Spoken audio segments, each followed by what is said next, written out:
Jésus. Donc, je disais que ce message a pour thème de reconstituer vos vies. Et je l'appelle le temps de grâce parce que nous avons proclamé cette année l'année de la grâce et l'expansion. Nous avons vu dimanche passé ce que signifie la grâce. Et j'ai mis quelques définitions ici de la fois passée pour voir, pour vous rappeler de ce que signifie la grâce. Nous avons vu que dans l'Ancien Testament, la grâce désignait les gestes d'un supérieur qui s'abaisse pour montrer de la bonté à un inférieur. Quelqu'un qui est plus supérieur, qui va descendre pour que sa bonté, pour que son inférieur puisse recevoir la grâce.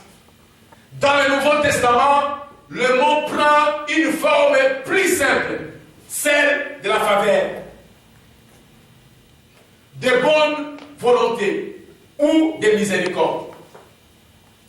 Donc, si nous pouvons mettre toutes ces définitions ou tout l'Ancien Testament ainsi que le Nouveau Testament ensemble, nous pouvons avoir deux points. Le point A et puis le point B. C'est-à-dire, la grâce est définie comme l'amour qui se répand sur un être indigne. Vous et moi, nous sommes indignes. Mais Dieu choisit de répandre sa grâce sur nos vies. B. La grâce est aussi l'amour et la miséricorde que Dieu nous témoigne à nous qui méritons que sa colère et ses châtiments. Si Dieu témoigne de l'amour envers nous, qui nous méritons que châtiment, alors cet après-midi, je viens vous enseigner quelque chose de beau, quelque chose de grand, quelque chose de puissant, la grâce et le pardon. Amen. Le sous-thème de cet avant-après-midi, c'est la grâce et le pardon. Je pense que le démon semble avoir des connotations différentes. Quand on parle de la grâce, nous pensons à une autre chose. Quand nous parlons de pardon, nous pensons que c'est une autre chose. Mais, au bout des comptes, elle donne la même définition. Alléluia. Mais dans la grâce, il y a le pardon. Et où il y a le pardon, il doit y avoir la grâce. Amen. S'il vous plaît, j'aimerais que vous puissiez me suivre. Dans la grâce, quand Dieu nous fait grâce, c'est-à-dire, il nous pardonne. Nous méritons quelque chose que nous recevons quelque chose que nous ne méritons pas. Amen.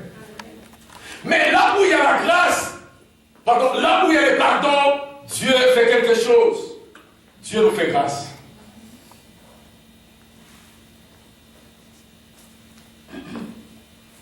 Année de la grâce signifie, nous devions commencer tout d'abord à recevoir de la grâce de Dieu et aussi à faire grâce aux autres.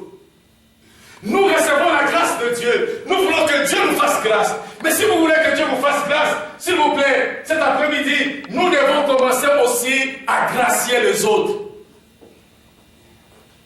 Deuxième point, nous recevons de l'amour de Dieu et nous devons répandre cet amour à d'autres personnes. Alléluia. Dieu nous accorde ses faveurs et faisons-les aux autres. Il y a des gens qui nous ont fait tant du mal. Mais si nous pouvons leur accorder aussi notre faveur, parce que nous voulons que Dieu nous accorde ses faveurs. Nous obtenons la miséricorde de Dieu, soyons aussi miséricordieux. Peut-être que vous êtes ici cet après-midi. Vous avez un cœur de pierre. Vous voulez que Dieu vous accorde sa miséricorde. Mais vous n'avez jamais accordé à qui que ce soit votre vie ou votre cœur miséricordieux. Oh, mes chers amis, Dieu vous parle ce matin. Faisons grâce les uns les autres. Pourquoi est-il important de se faire grâce ou de se pardonner? Nous pouvons constater premièrement qu'il s'agit d'un commandement de Dieu. Dieu nous commande, c'est un commandement. Alléluia. C'est un commandement de Dieu. Dieu nous commande de faire grâce. Nous lisons dans le livre des Colossiens, chapitre 3, verset 13.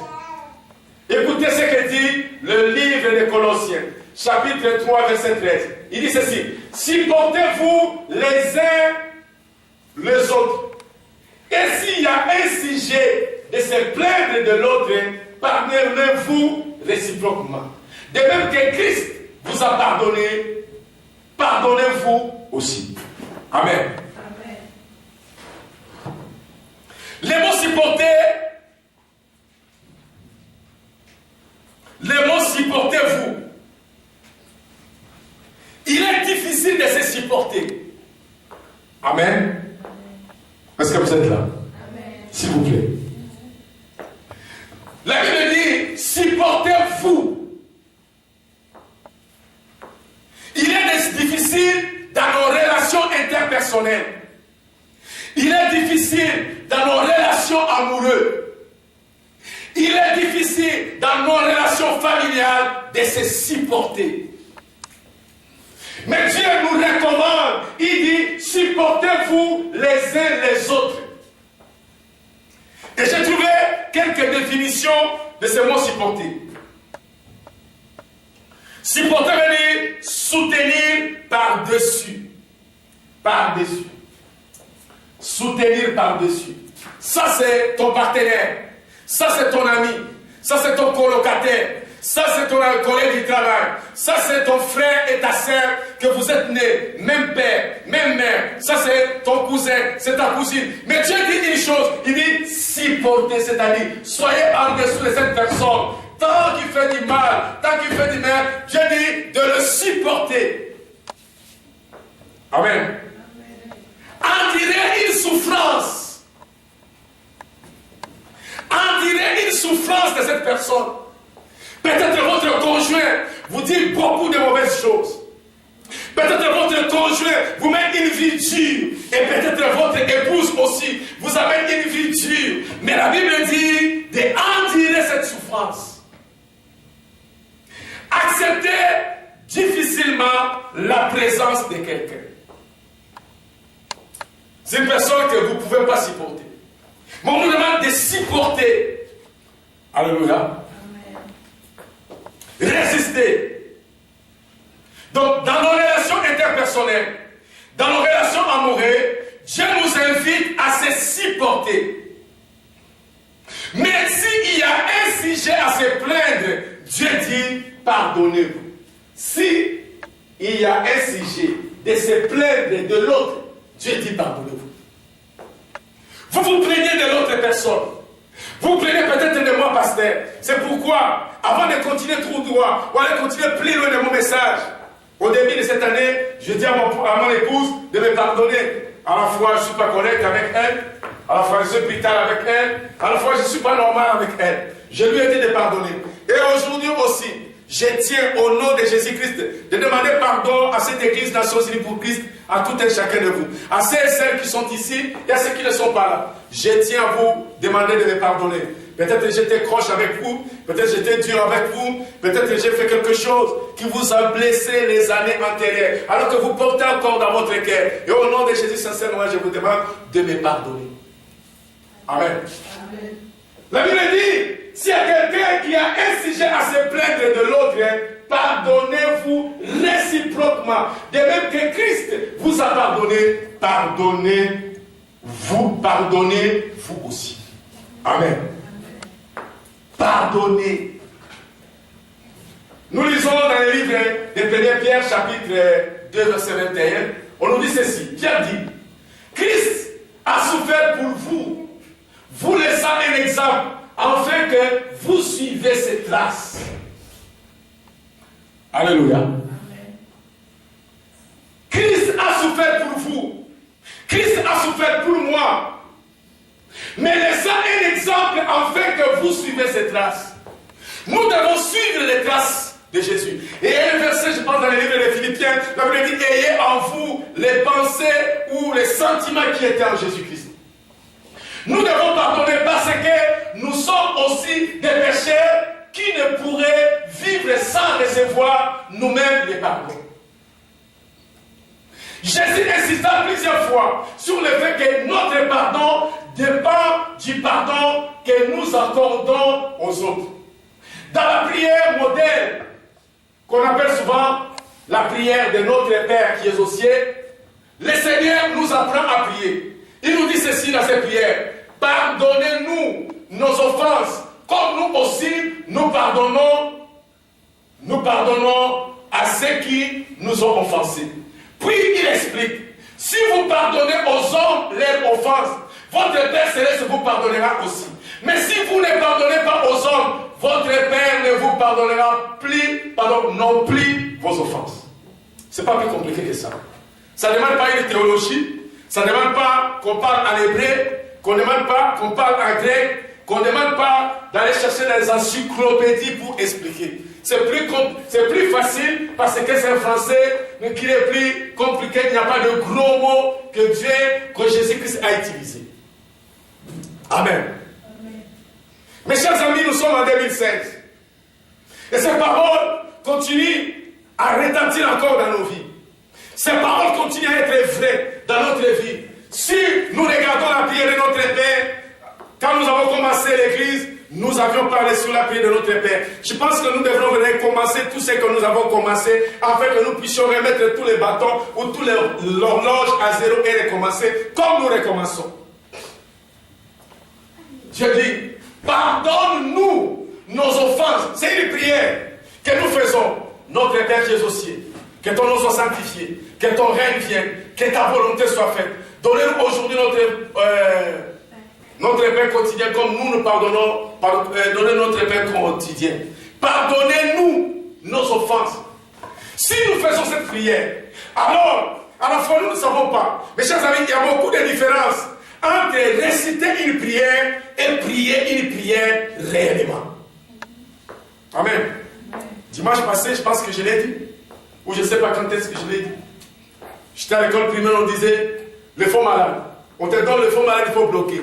Tu es là, tu bloques le faux malade. L'essentiel, c'est de réciter le faux malade du début jusqu'à la fin sans faute. Mais le mot qui est dans le faux malade, I don't care. Je ne sais pas. J'écris un faux malade, on me donne 9 10, mais je ne sais pas la portée de message de faux malade. Mais Jésus nous dit, pardonne-nous nos offenses, Père. Comme nous aussi, nous pardonnons à ceux qui nous ont offensés. Toujours dans Matthieu 6, Jésus-Christ explique cette prière. Il dit, si vous pardonnez aux hommes leurs offenses, votre Père Céleste aussi, votre Père Céleste vous pardonnera aussi. Mais si vous ne pardonnez pas aux hommes, votre Père Céleste ne vous pardonnera pas non plus votre offense. Amen. Amen. Plus tard, Jésus-Christ explique et il dit, Matthieu chapitre 18, verset 21, et nous descendons. Alors Pierre s'approcha de Jésus et lui demanda, Seigneur, combien de fois devrais-je pardonner mon frère lorsqu'il péchera contre moi? Jusqu'à 7 fois. Non, lui répondit Jésus, je ne te dis pas jusqu'à 7 fois, mais jusqu'à 70 fois. Jusqu'à 70 fois 7 fois. C'est pourquoi, voici à quoi ressemble le royaume des cieux. Un roi décida de régler ses comptes avec ses serviteurs. Il venait de se mettre à compte quand on lui amena et qu'il lui devrait 60 millions de pièces d'argent. Cet homme n'avait pas quoi rendre de l'argent. Son maître ordonna alors de les vendre comme esclaves. Aussi, de vendre aussi sa femme, ses enfants et tout ce qu'il possédait, afin de rembourser la dette. Le serviteur tomba à genoux devant son maître pour le supplier. Prends patience envers moi, lui dit-il, je te paierai tout. Le maître eut pitié, lui remit sa dette et le laissa partir.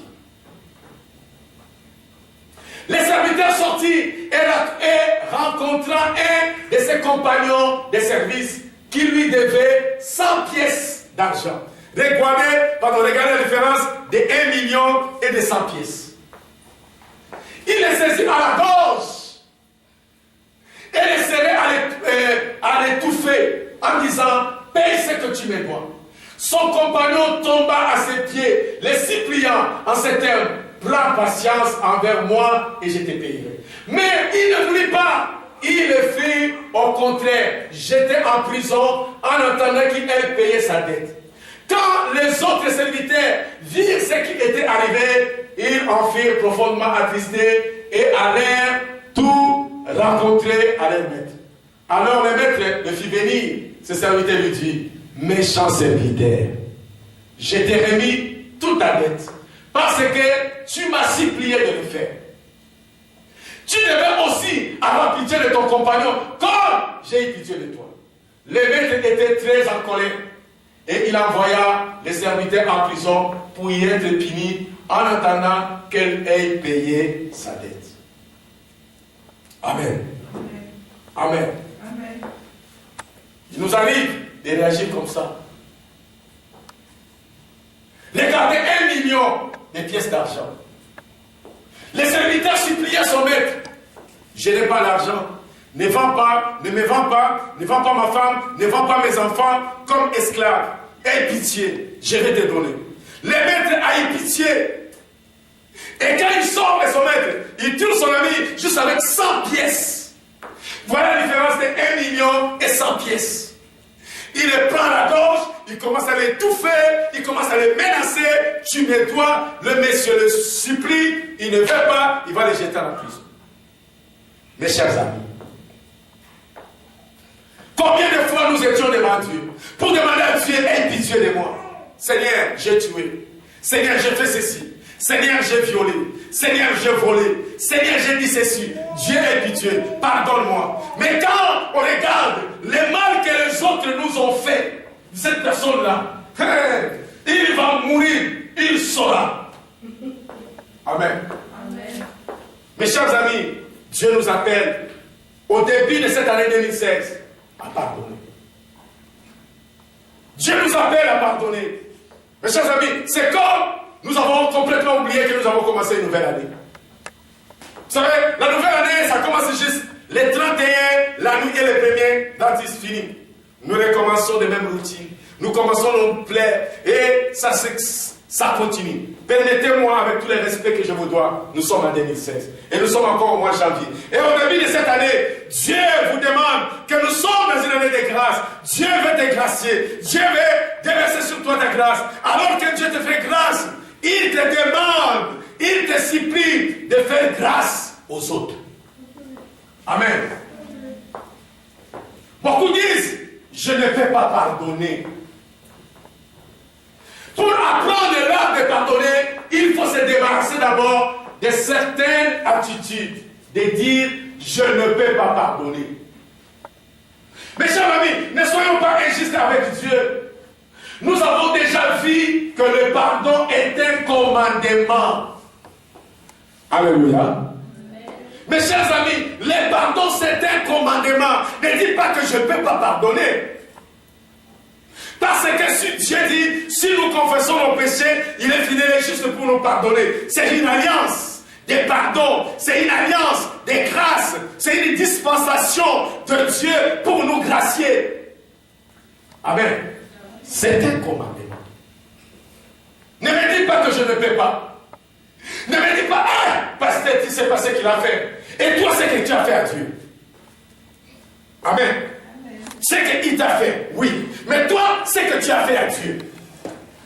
Pardonner, c'est un commandement. Le Seigneur nous ordonne de le faire. Et il promet que nous n'obtiendrons pas le pardon si nous ne pardonnons pas. Ce n'est pas plus compliqué que ça. Amen. Mais Dieu n'exige pas l'impossible. Amen. Dieu n'exige pas l'impossible. Je ne peux pas pardonner n'existe pas. Il faut reconnaître qu'en réalité, je refuse de pardonner. S'il y a quelqu'un qui dit, je ne peux pas pardonner, cette personne, dans son cœur, il dit, je refuse de pardonner. Alors que vous refusez de pardonner, Dieu aussi ne vous pardonne pas. Votre problème reste. Les années continuent. Les années continuent. Et pasteur, moi, je n'ai pas de témoignage.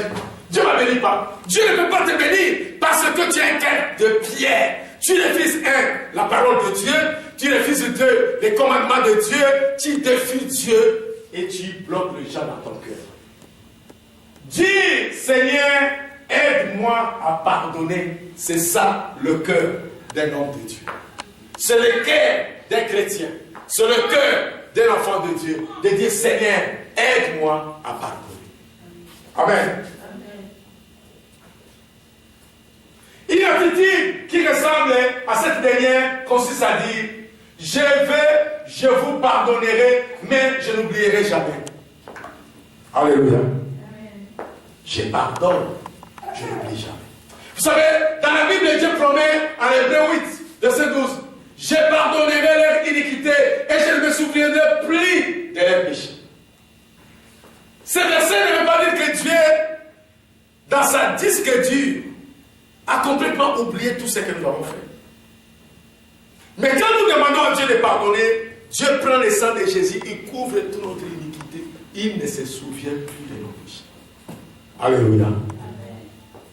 Dieu nous traite comme il le faisait avant que nous ayons péché. Nous accueillons de tout son cœur. Amen. Dire je pardonne et je n'oublie pas veut tout simplement dire je n'ai jamais pardonné. J'aimerais qu'on s'entende sur les choses. Diable, c'est pas quelqu'un que je suis. Amen. Dire que c'est Dieu, je vais pardonner et je ne vais pas oublier, ce n'est pas ça les pardons. Imaginez-vous que Dieu vous pardonne, mais Dieu n'oublie pas. Vous dites, Seigneur, aujourd'hui j'ai eu chicane avec mon mari, Dieu pardonne-moi. Dieu dit, ok, je te pardonne. Mais je n'ai jamais oublié. Hein. Demain tu viens, Seigneur, j'ai pardonné, Seigneur, j'ai encore chicane avec mon mari, Seigneur, pardonne-moi. Dieu dit, je te pardonne, mais je n'oublie pas. Dieu pardonne toujours, il n'oublie pas. Alléluia. Je pardonne et je n'oublie pas, c'est un ministère de démons. Ça veut dire quoi? Ça veut dire qu'une personne rancunière, garde toujours les choses dans son cœur. Dans sa disque dure, il ne veut pas vider, il ne veut pas faire mise à jour. Même l'ordinateur vous dit de faire une mise à jour. Oh, cet après-midi, si quelqu'un peut faire une mise à jour de son cœur, de demander à Dieu, aide-moi à pardonner, mais surtout à faire une chose, à oublier. Mes chers amis, regardez que vous n'oubliez jamais.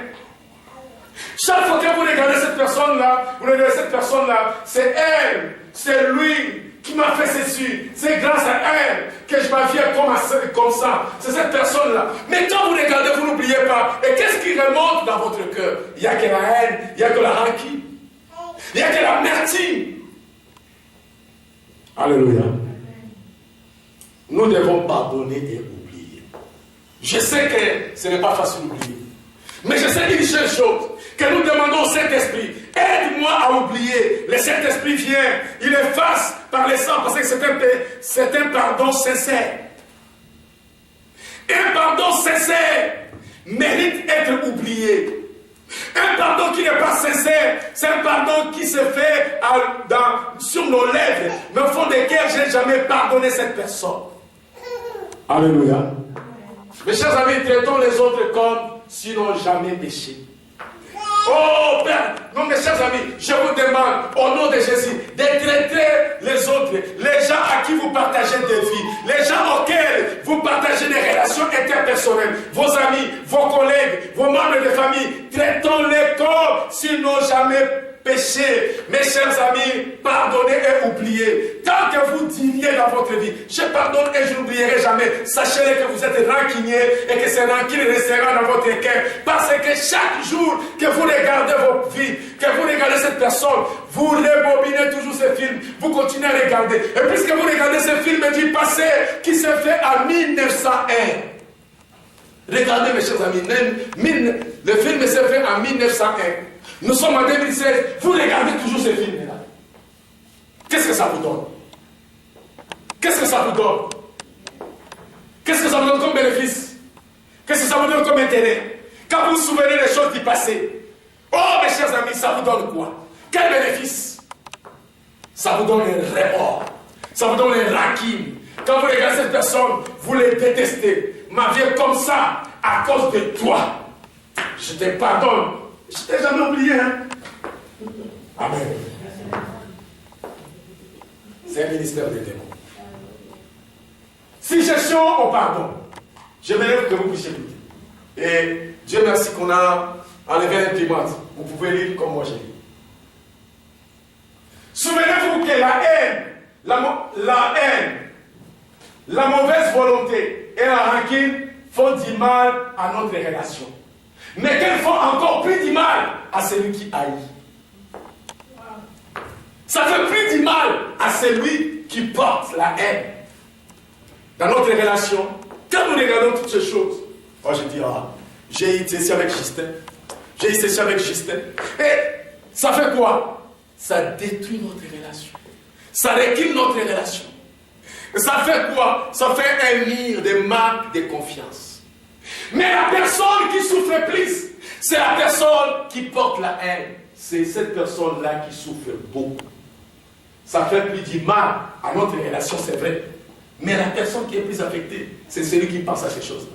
Et l'année passée, vous savez, en 2013, ce qu'il m'avait fait, il devait me prendre avec la voiture. Il faisait froid, mais il a passé. Mais c'est pas ta voiture. Tu n'avais pas ta voiture. Bénis le Seigneur. C'est pas si j'ai gardé la haine toutes les années jusqu'à 2016. Deuxième point, vous les trouverez plus faciles de pardonner si vous considérez combien Dieu vous a pardonné. Ce serait plus facile pour vous de pardonner si vous regardez la croix du Seigneur. Dieu m'a pardonné, je lui pardonne. Dieu, je l'aime et je l'ai béni. Oh, les jours que tu commenceras à te prier, Seigneur, je l'aime et je l'ai béni. Sachez-le que tu fais quelque chose, un pas de plus dans ta vie pour recevoir la grâce et le faveur de Dieu. Troisième point, demandez à Dieu de vous aider à pardonner aux coupables. Mais il faut vraiment vouloir pardonner. Il faut vraiment vouloir pardonner. Il y a parfois une différence entre réciter une prière et prier sincèrement. C'est ce que je disais. Notre Père qui est au ciel, que ton nom soit sanctifié, que ton nom que ta volonté soit faite, pardonne-moi, notre péché comme nous pardonnons sur le péché. Dieu dit, ma tête, tu n'as jamais pardonné. Comment moi je vais te pardonner? Tu as fait une récitation. Ça n'a pas des racines, ça porte rien. Quatrième point, en même temps que vous priez Dieu pour vous-même, il faut vous entraîner à prier pour celui qui vous a offensé. Comment ça vous entraîner? Père, je pardonne Maman Bibiche dans le nom de Jésus. Dieu, je l'aime et je l'ai béni. Dieu permet que l'année 2016 soit une année de prospérité pour elle. Ce n'est pas avec la haine. Vous priez sincèrement. Quand vous priez pour elle, pour vous-même, vous la bénissez. Amen. Soyez précis et dites son nom. Dieu, je pardonne tous mes ennemis, je les bénis. Tu ne veux pas pardonner, tu ne veux pas citer son nom parce que tu ne veux pas que Dieu puisse les pardonner. Dans ton cœur, tu veux voir cette personne souffrir. Si tu attends que cette personne souffre,